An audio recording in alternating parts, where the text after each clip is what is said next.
I made like 100 today, but was hungry and looking real bummy today. You was bony and looking too funny today. I don't care, niggas still make change. Let's go.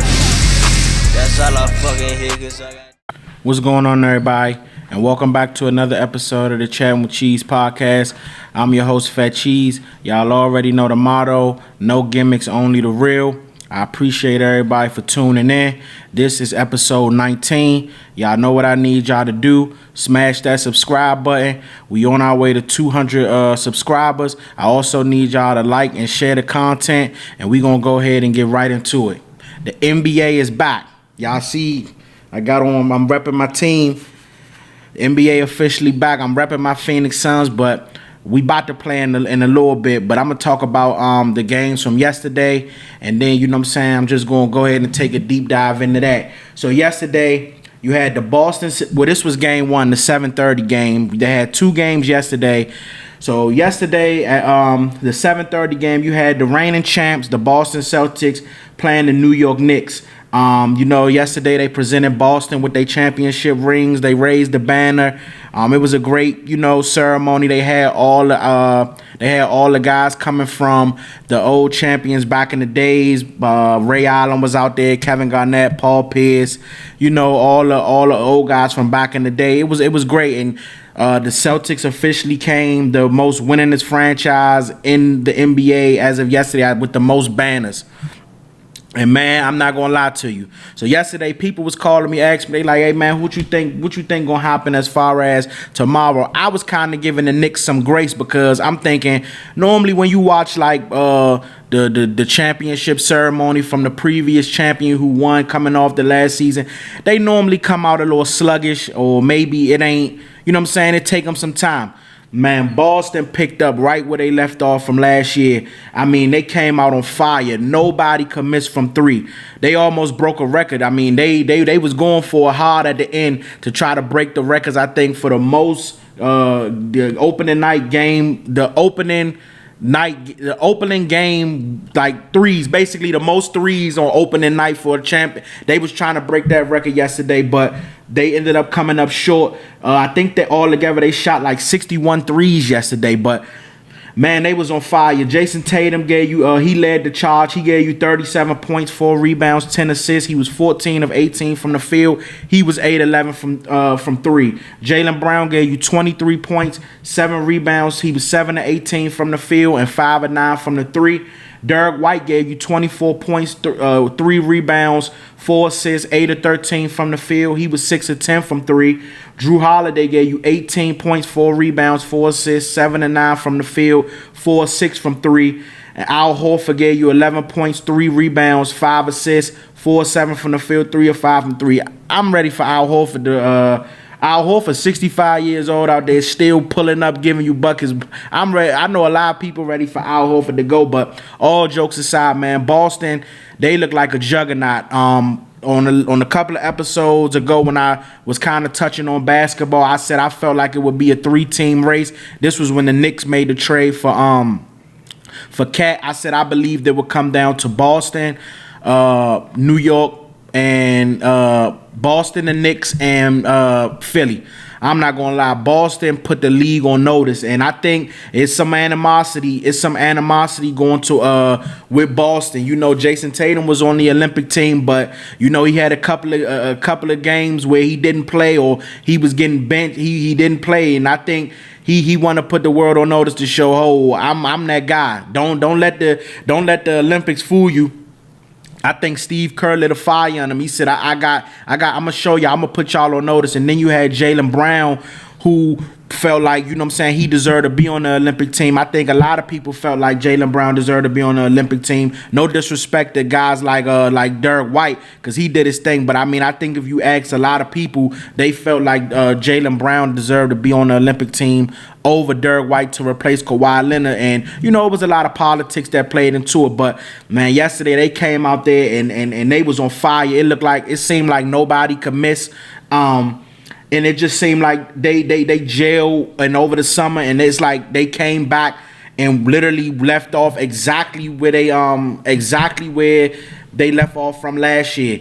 this game was over by halftime. I mean, once it hit halftime, I don't think nobody felt like New York had a chance to come back and win this game. Boston had all the momentum, and mind you, they doing all this without Kristaps Porzingis. He's still injured, so then once he get back, that's gonna make them even more forced. Yesterday just showed me that the Eastern Conference will be coming through Boston again. If you want to make it to the finals in the East, you're going to have to come through Boston. If Jason Tatum continues to look like, if he continue, I know it's just game one, but if Jason Tatum plays aggressive how he played yesterday like this all year, we could be looking at an MVP for Jason Tatum. I think Jason Tatum just tired of people disrespecting his name. You know, he got to hear all the rumblings about, first it was, could he get the job done in Boston? Could he be the guy to lead them to a championship? Then, you know, last year it was the battle between who's better, him and Jaylen Brown. Then you got Jaylen Brown winning the Eastern Conference MVP, and then you got him winning the Finals MVP. So then you got people questioning that, saying, well, who's the real best player on the team? And then you go into the Olympics, and you got the first game of the Olympics, Jason Tatum not playing at all. And, you know, it's just a lot. It's a lot on his plate. But I think yesterday, Jason Tatum came out with one goal on his mind, and that's, I'm going to shut all my critics up. I'm going to show everybody that I am that guy. I am one of the top guys in the league.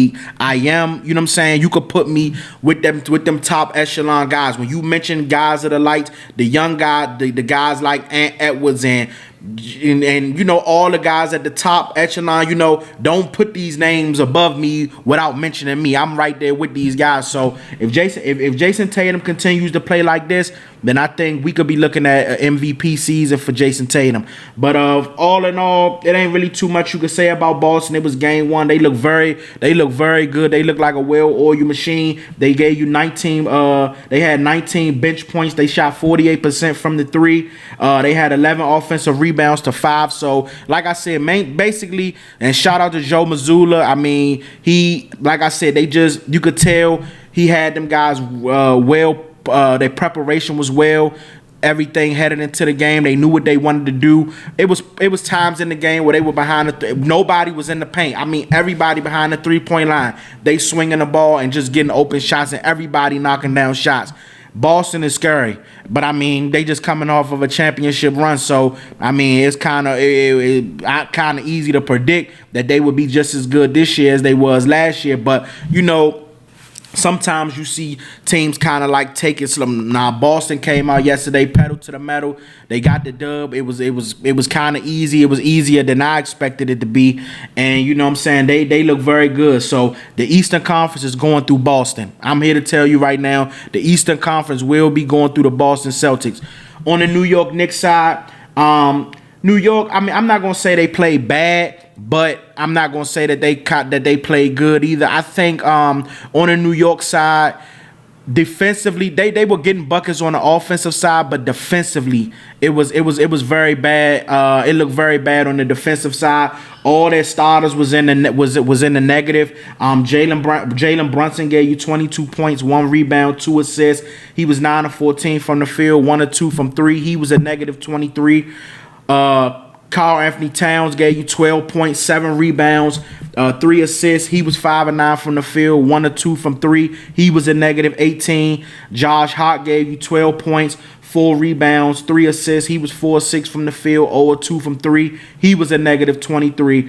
OG Anunoby, 4 points, 5 rebounds, 3 assists, 1 of 7 from the field, 0 of 4 from 3. He was a negative 21. To me, the best player for New York who kind of kept him attached just for a little bit was Miles McBride. He off the bench, he gave you 22 points, 2 assists, 8 of 10 from the field, 4 of 5 from 3, but he was also a negative 18. But on the bright side, to see that from him in game one, hopefully he can continue giving you that kind of production off the bench all year, because you're going to need him to replace the likes of Dante. You know, they lost DiVincenzo, so you're going to need him to replace that production. So that's if I'm the Knicks, I'm a little bit happy about what I seen from Miles McBride yesterday, because honestly, he was the best player for New York yesterday. If you watched the game, he kept him attached for just a little bit, and then Boston just took off on him. Mikal Bridges. I don't know, but I don't know why you decided to. I don't know why you decided to. Once I get to my third team, now all of a sudden I decide I want to change my shot. But I'm gonna tell you right now, the Knicks are gonna have a problem with that all year if Mikal Bridges can't figure this thing out. Because yesterday, all the way up until garbage time, Mikal Bridges was horrible. Mikal Bridges gave you 16 points, 2 assists. He was 7 of 13 from the field, but he was 2 of 7 from 3. They tried to get him going. They end up sending him to the free throw line. I believe it was to shoot either a 3-second. I think it was a 3-second violation. Just see the ball go through the hoop and maybe get his rhythm. He missed a free throw. He was a negative 30. He was a negative 33. But Mikal Bridges is a 38% career 3-point shooter. You know what I'm saying? I don't understand what went into. I don't know if maybe you got a new a shooting trainer or whatever. But whatever they did, whatever you're trying to do, I think it was a bad idea for you all of a sudden to now decide that you want to experiment with your jump shot. Like I said, you are a career 38% 3-point shooter. Last year you shot 37% from the three on a career high 7 attempts a game last season. He was 2 of 19. In the preseason, 11% from 3. And then yesterday you come out and you go 2 of 7 from 3. This not a good look. New York, if I'm New York fans, I'm worried. And the reason why I'm worried is because Mikal Bridges, to me, is going to play a big factor in the success that New York has this year. You know what I'm saying? Because they gave up a lot to go get Mikal Bridges from Brooklyn. Now you bring him over here. You're thinking that, okay, because all last year, what was the main thing? We need somebody who could put the ball in the basket when teams are honing in on Brunson. DiVincenzo gave you a little bit of production, but the reason why I believe they were so comfortable in moving on from DiVincenzo and Randall to bring in Cat or whatever was because they felt, okay, now we got Mikal Bridges. We seen what he was doing over there in Brooklyn. Once he left Phoenix and was able to kind of like have his own team, you seen the production that he was able to give you on the offensive side of the ball. So let's bring him in, put him with Brunson and Cat, and now all of a sudden you decide to change your jump shot, and now this thing could go really bad if he don't figure something out. Hopefully he does. It's only game 1, so I'm gonna give Mikal some grace. But you got to figure this jump shot thing out because yesterday it looked bad. I mean, I don't know what goes into the training or what made you decide I want to change my jump shot, but you got to figure something out because 2 of 7 not gonna work. 2 of 7 not going to work. They're going to at least need Mikal Bridges to give them on efficient shooting. They're going to at least need Mikal Bridges to get him between 18 to at least 23, 24 points a night. If you can't give them that and you inconsistent and they got to find other ways, I mean, that right there for New York, that's not going to be too good. So hopefully he can get it together. I'm going to give him some grace, but you got to figure something out. Moving on to the night game. The 10:30 game, everybody was high anticipation game. The Lakers versus the Minnesota Timberwolves. You got LeBron, you got Ant.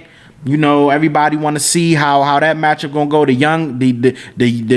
young up and comer versus some people proclaim to be the GOAT. But before I get into that, the biggest storyline of the night was LeBron James taking the floor with his son Bronny James. For me, I'm just happy. No matter how you feel about the whole situation, about how you think Bronny made it into the league, or was it because of it, whatever, however you feel, everybody got their own opinion. I was just happy more so as a basketball fan and as a fan of just being able to see, history be made right in front of me. You know what I'm saying? Because I never seen a father-son play before. I know you had Ken Griffey and Ken Griffey Jr. with the baseball, but I wasn't old enough for that. So for me to actually see, LeBron take the floor with his son yesterday, that was a good thing for me. I think it was a good thing for the sport. And it was just a wholesome moment between a father and son, being able to take the floor together on the NBA. I don't care who you are. That's a hell of an accomplishment for you to be in a league as competitive and as great as the NBA for this many years and for 22 seasons. And you had enough longevity and was able to stay along for your son to come along and y'all to be able to team up. that was cool to me. So I just wanted to get that out the way first. I'm glad I was able to witness history, and I think that was a real cool moment. But on to the game. The Lakers end up beating the Timberwolves 110-103. Anthony Davis, to me, was the star of the game. Anthony Davis gave you 36 points, 16 rebounds, 4 assists. He was 11 of 23 from the field. He gave you he was 1 of 3 from 3-point, and he was 13 of 15 from the free throw line. LeBron gave you 16 points, 5 rebounds, 4 assists. He was 7 of 16 from the field. He was 1 of 4 from 3. Austin Reeves gave you 12 points, 9 rebounds, 4 assists. He was 6 of 14 from the field, all 5 from 3. Rui Hachimura, who had a really solid game, he came out the gates hot. He gave you 18 points, 5 rebounds, 1 assist. He was 7 of 14 from the field, 1 of 4 from 3. And D'Lo gave you 9 points, 1 rebound, 5 assists, 4 of 12 from the field, 1 of 7 from the 3. The Lakers were 88. They shot 84% from the free throw line, and like I said, the star of the game was Anthony Davis. That's the Anthony Davis that I like to see. He was aggressive, looking for a shot. He was doing all the right things. If Anthony Davis can stay healthy and, you know what I'm saying, can continue to play the way that he played yesterday, I'm going to say the same thing that I was saying about Jason Tatum earlier, that if Anthony Davis could play this way throughout the whole year, look for a shot, be aggressive, and take dominance and be dominant, I'm saying it could come down to Anthony Davis and Jason Tatum for the MVP next year, at the end of this year. My bad. For him to do what he did yesterday, and mind you, people could say whatever they want about Rudy Gobert. Rudy Gobert is the reigning defensive player of the year. For Anthony Davis to play the way that he did yesterday, that shows you right there he's locked in.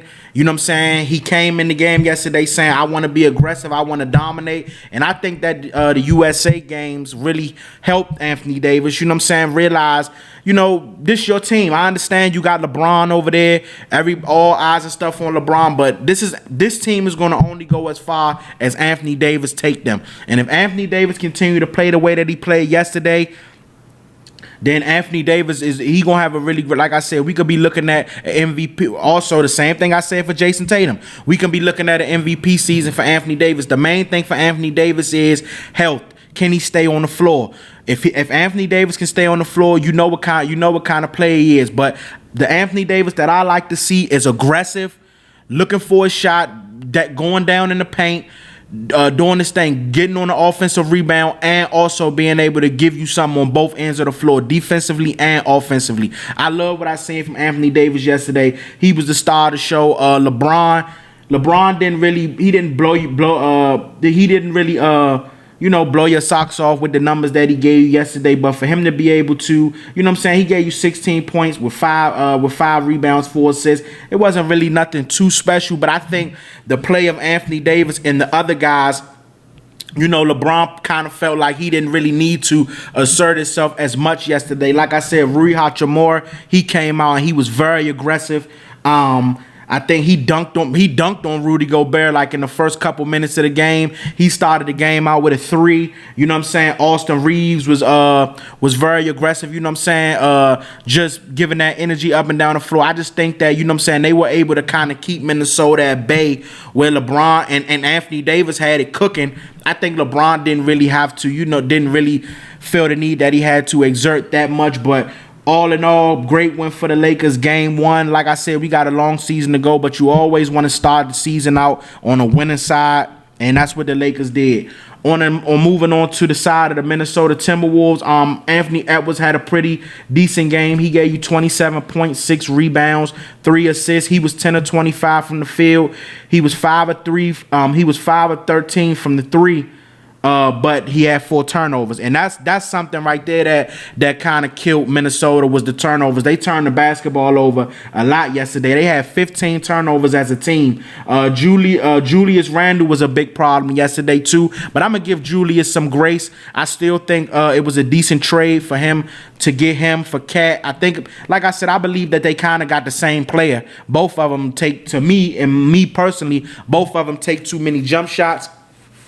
But Julius Randle gave you 16 points, 9 rebounds, 4 assists. He was 5 of 10 from the field, 1 of 3 from the 3, 5 of 7 from the free throw line. Rudy Gobert, I mean, these are kind of like the normal numbers you expect from Rudy Gobert. He gave you a double-double, 13 points, 14 rebounds, 2 assists. He was 5 of 8 from the field. He was 3 of 4 from the free throw line. This was another thing that hurt. Mike Conley, you know, he that point guard, he that true point guard for them, that vet, you know what I'm saying? If he not giving you buckets, which he's capable of, ain't nobody expecting Mike Conley to come out there and give you 30, but you at least looking for Mike Conley to kind of give you between that, I would say 12 to 15-ish a night with about close to a double-double with getting between about 7 to 10 assists. Mike Conley only gave you 5 points, 4 rebounds, 2 assists. He was 1 of 7 from the field. He was 0 of 5 from 3, and he was a negative 22. Jaden McDaniels, he gave you 6 points, 2 rebounds, 1 assist. He was 3 of 8 from the field, 0 of 3 from 3. He was a negative 8, and he got in foul trouble. Real early yesterday. I think he had, like, if I'm not mistaken, like 4 fouls early in the second half. So he got in foul trouble. So he never found his rhythm. But the biggest key for Minnesota is going to be Dante DiVincenzo, who was in that package with Julius Randle that got them sent over there from the Knicks for Cat. Julius Randle, I'm going to give him some grace because, you know, he coming off an injury, and I'm going to give him some grace. Dante DiVincenzo, I said on a couple of episodes ago that I felt like he was the biggest piece in that whole trade because Minnesota is going to need him to contribute because you got to make up whatever, regardless of what you want to say about Cat, you got to make up that production that Cat was giving you. And I think that Julius Randle didn't have a good game, but DiVincenzo played horrible yesterday. He gave you 10 points, 3 rebounds, 3 assists. He was 3-11 from the field, but he was 2 of 8 from 3. And I'm talking about he's shooting threes, and them joints, they way off. I'm talking about clearing the rim, hitting the backboard, all types of stuff. Dante DiVincenzo is going to have to hone in. They're going to need off that production off the bench. They're going to need Dante DiVincenzo to at least give them 15 to 20 points a night. You know what I'm saying? Because him along with Naz Reid and Alexander Walker, they're going to need that bench to come in and be that spot. Because now, like I said, you got Cat is not there. You know, you got a couple of guys that's not there, and teams are going to be honing in on Ant. I mean, teams are not really too much worried about Rudy giving you production on the offensive side. They're going to be honing in on Cat. They're going to need that bench to come in and be a spot. And yesterday, DiVincenzo, he didn't have it. But like I said, it's game 1. We got plenty of season left for them to get it together. I still believe that Minnesota will end up a top 5 seed in the Western Conference. Alexander Walker gave you 14 points. He was 5 of 7 from the field, 3 of 4 from 3. Naz Reid gave you 12 points, 3 of 8 from the field, 2 of 4 from 3. They shot 32% from 3, and like I already mentioned, they had 15 turnovers. If they can clean up the turnovers, and like I said, you can get better production from DiVincenzo and Julius Randle, I think Minnesota will be fine. You know what Anthony Edwards is going to give you, and like I said, Mike Conley could have a better game, could have better games than Jaden McDaniels, but it's early. It's early. You can't judge nothing off the first game. These lineups, or by mid-season, some of these lineups may not be the same. Some of these guys may get traded. Anything can happen. So you really can't judge it. But like I said, I believe Minnesota. I believe Minnesota will be just fine. They got to clean up them turnovers, and like I said, they got to get better production from the guys that they traded for, and Julius Randle and DiVincenzo. And I think they'll be. And I think they'll be just fine. Moving on. Remember what I always tell y'all, every single day I decide to record is breaking news. I don't know why, it just happened. So this morning, breaking news came to my, everybody seen it. DeAndre Hopkins was traded from the Tennessee Titans to the Kansas City Chiefs. I believe it was for a 5th round pick. It was either a 4th or 5th round pick. But long story short, DeAndre Hopkins is moving on from Tennessee. He's headed to Kansas City. Kansas City trying to go for that 3-peat, and they decided, you know what I'm saying, they needed to add another piece to accomplish that goal, and they went ahead and made a move for DeAndre Hopkins. It surprised me because I figured that they were going to go after a wide receiver after losing Rashee Rice, who was their best receiver all year. It shocked me because I was expecting them to kind of go for maybe like Amari Cooper or maybe that Devontae Adams route. And then I seen that a report came out that they were trying to get Cooper Kupp. And some with Cooper Kupp, it didn't happen to work out. But I think it's a solid pickup for Kansas City. I mean, I understand that, you know, you do have Patrick Mahomes. The run game has been, ever since they picked up Kareem Hunt, the run game has been very beneficial for them. But I ain't gonna lie, Kansas City been sneaking out some wins off the back of the greatness of Patrick Mahomes. But I think that they felt like we can only get away with that from so much, especially after going out and watching Baltimore, seeing what Baltimore's doing. It seemed like Baltimore's starting to get their foot now. They steamrolling guys, and they steamrolling teams. You just seen what they just did to Tampa Bay this past Monday night. Then the week before that, beating a hot Washington team. So you seeing that Baltimore starting to get their footing. Derrick Henry and Lamar Jackson. And I think Kansas City said, okay, we could sneak out these wins, but when it get time to crunch time and playoff time, we need to go out and we need to get us a bona fide number one receiver. I like the addition of DeAndre Hopkins. His stats are not really that good this year because, you know, he was in Tennessee, but I believe that was due to the quarterback play. Let's be honest. Will Levis has been terrible this year. I think you put DeAndre Hopkins with Patrick Mahomes. Patrick Mahomes is easily the best quarterback that DeAndre Hopkins has ever played with his entire career. We seen what he was able to do with guys like Deshaun Watson at the height of his time. You seen what he was able to do with guys with like Kyler Murray. Absolutely, DeAndre Hopkins is a little long in the tooth. He kind of, you know, he been there for a while, but I still believe DeAndre Hopkins is a productive wide receiver. You know what I'm saying? Let's looking up the stats of the other guys. I mean, I know Kansas City, they felt like Travis Kelce, he hasn't been himself this year. He only has 245 yards with 0 touchdowns. And then after Rashee Rice went down, they were hoping, you know what I'm saying, for Xavier Worthy to step up. I look at Xavier Worthy, even though he's one of those guys, he's blazing fast, I look at him as more so like as a gadget guy. No disrespect to him, but I think he's more so just used for those sweep around plays and stuff like that. But even him, he only has 198 yards through the season, 2 touchdowns. His last game, he only had 19 receiving yards. You know what I'm saying? And they was able to still squeak out a win. But I believe, like I said, that's on the back of the running game. The running game has been good for them. So that's kind of been getting them by. You know, Patrick Mahomes can always make a play here and there. And their defense is really solid. So they defense are holding teams, and Patrick Mahomes is able to make the necessary plays to squeak out them wins. But they needed a number one after Rashee Rice went down. It was no way that I felt like Kansas City. I mean, I picked Kansas City to come out the AFC, and I'm sticking to that whether they made a move or not. But they needed to make a move once Rashee Rice went down.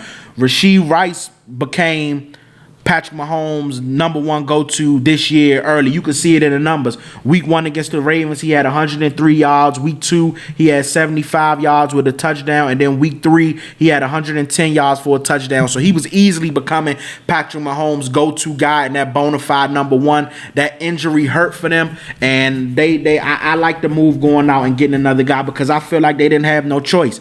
They didn't have no choice, especially when you look at the way that Baltimore is playing. You seen Buffalo go out and get Amari Cooper. So teams are trying to get better, even though they losing. But you seen the Jets go out and get Devontae Adams. So the Chiefs knew it was something they needed to do. They ended up making a move for DeAndre Hopkins. And me personally, I like them going to go get DeAndre Hopkins over the idea of Cooper Kupp because Cooper Kupp just haven't been there. After that 3-crown, Cooper Kupp just haven't been able to stay healthy. I think DeAndre Hopkins, he came into the beginning of this year with an injury and missed a couple games. I believe that's why his numbers look the way that they look. But like I said before, Will Levis has just been bad this year. So I think you put him with Patrick Mahomes. I think DeAndre Hopkins going to prove his doubters wrong and show that he's still one of them guys in the league. Of course, I'm not going to say he's a top 10 receiver currently, but I believe DeAndre Hopkins is a top 15, the top 20 receiver still in this league. So you put him with Patrick Mahomes, like I said, he's the best quarterback he's played with in his career, and I think that's a good pickup. And I think that I think Patrick Mahomes and DeAndre Hopkins a benefit. I think it could open up the offense a little bit more, knowing you got that bona fide guy you can go to in clutch situations along with Travis Kelce. You know, DeAndre Hopkins got some of the best hands in the NFL, period. He has some of the best hands since he's been in the league. So I like the move. And, you know, like they say, the rich get richer. They undefeated. They go get them a number one. And now we going to see where it go. Moving on. And I really was trying to avoid this topic right here. And it irritates me talking about it. But, you know, I seen it hit my timeline a few times, so I said, you know what, I'm gonna speak on it. So everybody know I'm a Cowboys fan. This year is not looking good. I kind of blasted them on my last episode of what I thought, so I'm not gonna get into that.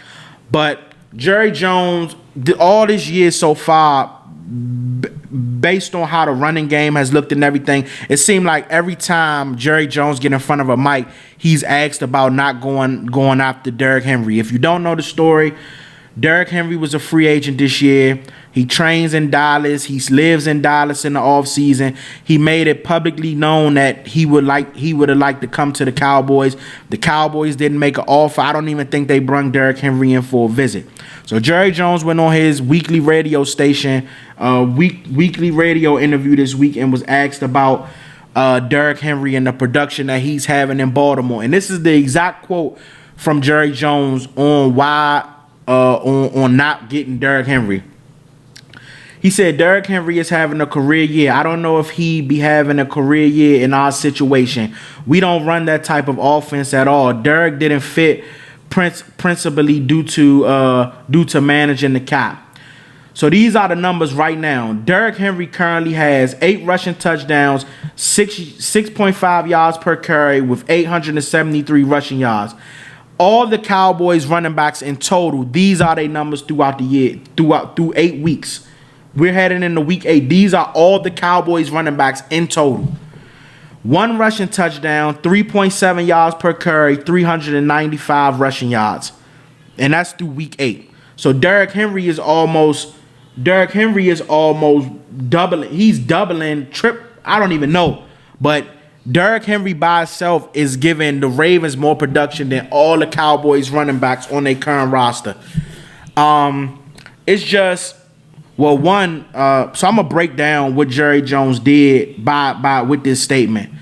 One, he showed the incompetence of the front office, which Stevie Wonder could see that. 2, you basically admitted that you knew heading into the season that your team wasn't going to be any good. So that's why you didn't decide to bring Derrick Henry in. 3, I'm trying to figure out when Derrick Henry was in Tennessee. Now I don't know. I don't remember Tennessee having a top offensive line. I don't remember Tennessee having a top 5 offensive line when Derrick Henry was in Tennessee. So I'm trying to figure out, what do you mean that he wouldn't fit in this offense? Derrick Henry could fit in any offense. He's a bulldozer. Derrick Henry is going to go down as one of the greatest running backs of all time. I'm trying to figure out, what do you mean he wouldn't have been able to do the same thing he's doing in Baltimore in our offense? No, just be honest. You knew you handicapped the team. You knew going into this year that the team wasn't really going to be any good. So you said, you know what, we're not gonna make no attempt to get better. Instead, we're gonna bring back Ezekiel Elliott, who's been washed. Ezekiel Elliott has been on a downward spiral since he got his contract from Dallas the first time. You're gonna go with Deuce Vaughn, who hasn't proved anything in the NFL since he got drafted. Yeah, him getting the call from his dad and all that, the story was nice, but he hasn't proven anything since he's been in the NFL. And Rico Dowdle, I like Rico Dowdle, but let's be honest, Rico Dowdle isn't a running back 1 on no team in the NFL currently. If you sent him to any other team, he's not a running back 1. Even if you didn't want to go get Derrick Henry, even if you didn't want Derrick Henry wasn't in the plan, or you felt like Derrick Henry wanted too much, whatever, or all the excuses you gonna make, you couldn't at least try to keep Tony Pollard. Then you handicap your quarterback. Every quarterback in this league, top quarterback in this league, what's the main thing that they benefit off of, or that they have that helps them out? They have a running game. What did Philly do this year for Jalen Hurts? They went and got him Saquon Barkley. What did Baltimore do? What did Baltimore do for Lamar? They went and got him Derrick Henry. What did look at Kareem Hunt in Kansas City? Look at any of the top quarterbacks. All the top quarterbacks. Look at C.J. Stroud with Joe Mixon. Look at just quarterbacks that benefit. Quarterbacks benefit off of having a good run game. You have a quarterback that benefits. He's his best when he could play. He's at his best when he's able to play action. When he's able to fake the ball to the running back and be able to look downfield and get guys open through the play action. When defenses aren't scared that you can't run the ball, now that's handicapping your quarterback. And then what makes it even worse, there's nobody that can get any separation or get open besides CeeDee Lamb and Jake Ferguson. So you handicapped your quarterback going into the season, basically saying because you felt like we wasn't going to be any good this year anyway. I just don't get it. I just don't get it. And I don't even want to ramble on the subject, but I just don't understand how you could sit in front of a microphone or sit on a phone and say that and just think like it's like don't think that that's an issue. Me being a diehard Cowboy fans, I'm willing to admit this team will not win anything. Will not win anything of any type of significance as long as Jerry Jones is running this team.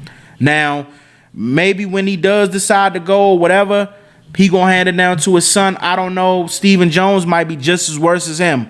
I don't know, but it's just the incompetence of just listening to him when he talks because there's no accountability.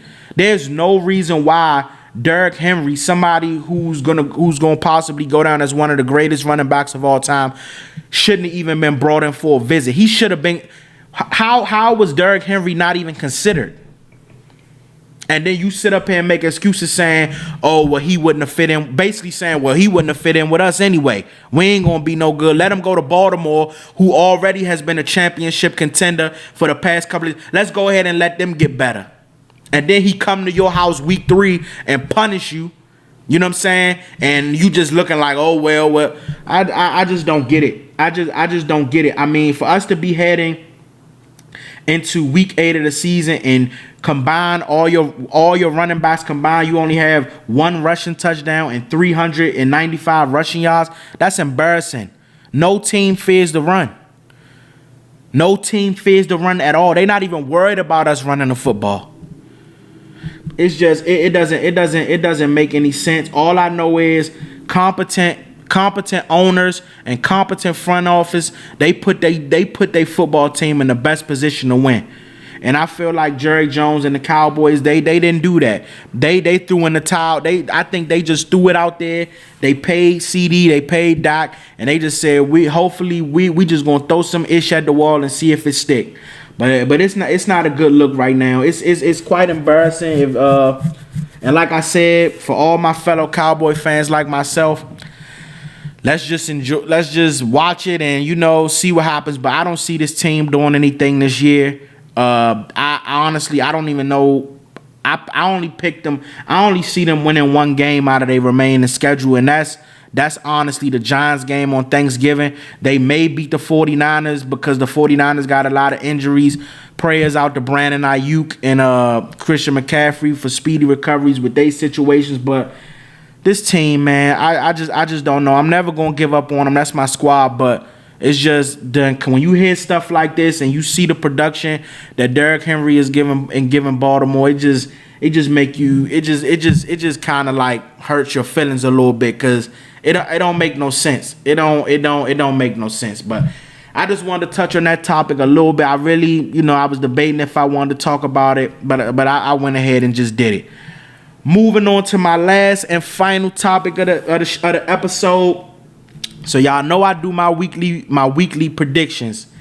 And last week I went 11-4. I'm gonna tell y'all, like I tell y'all every week, do not gamble on my picks. Do what you want to do. I'm just throwing out there who I believe is gonna win every week. I guarantee you, I went 11-4. I'm getting better and better each week. Before this season is over, I'm gonna get every game right.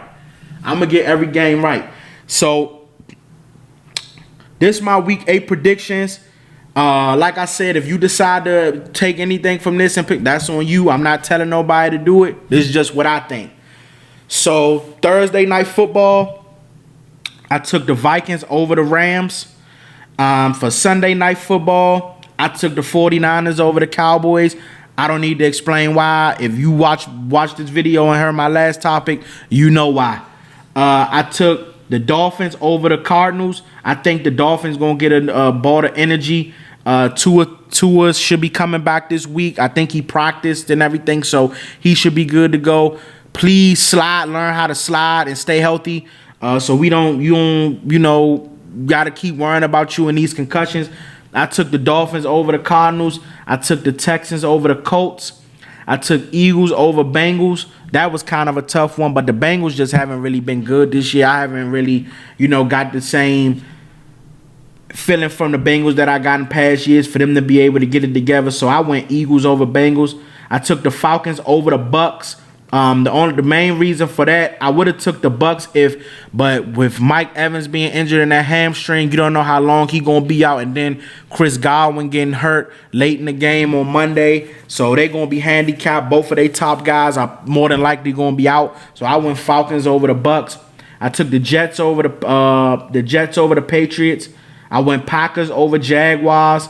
I went Ravens over Browns. Now this game in particular, I wanted to say something. This was a topic I was going to do, but I didn't get a chance to put it. But I want to ask, and this for the comment section. If you watch this video, but I might break this video up too. If Lamar Jackson is playing some great football. He playing some great football. If Lamar Jackson win his 3rd MVP this year, because right now I would say it's probably between him and Jared Goff. I had Josh Allen, but Josh Allen kind of been a little rocky. Lamar has been on fire, and I would put him and Jared Goff, but I would kind of give him the edge over Jared Goff a little bit just because of what Lamar's working with over, as far as weapons than Jared Goff. Jared Goff, they got weapons over there. Lamar kind of make his guys like Bateman, Fly, he making them guys look good. But my question is, if Lamar wins his 3rd MVP, he don't have no championship, but with a 3rd MVP, where would you rank Lamar as far as quarterbacks in NFL history? Would you give him whatever you think is? Would you give him top 15? Some people may say top 10 with a 3rd MVP. Would you give him top 20? Would you give him top 5? I ain't gonna lie, for him if he win his 3rd MVP, that's saying something, even if he don't win a championship. For all the question marks that Lamar had coming into this league with his throwing ability, even me, I question it. I got some videos way back me questioning it with his throwing ability and all the things people said, calling him a running back and all that. If this man win his 3rd straight MVP, even if he don't have no championships, I don't really think it's too much people gonna be able to say. Lamar's a special talent, man. For him to be able to go out there and you watch him and just the things he's able to do, not only with his legs, but you could see it year by year that he's actually in the lab getting better. Like, I'm seeing his throwing get better. I'm seeing everything. I'm seeing, his game develop. If this man win his 3rd MVP, I don't think it's gonna be much. I don't think it's nothing too many people gonna be able to say. But I want y'all to give me y'all thoughts. If Lamar wins his 3rd MVP, where would you rank Lamar as far as NFL quarterbacks of all-time NFL quarterbacks? Let me know. Moving on. So I took the Ravens over the Browns. I took the Lions over the Titans. I took Bills over Seahawks. That was a hard one, but Seahawks been a little wishy-washy. And like I said, I like the addition of Amari Cooper to Buffalo, and I just got trust in Josh Allen, so I went them over the Seahawks. I went Chargers over Saints. I went Bears over Commanders, and before my Commanders fans start crying, I would have went Commanders. I just don't know the status of Jaden Daniels.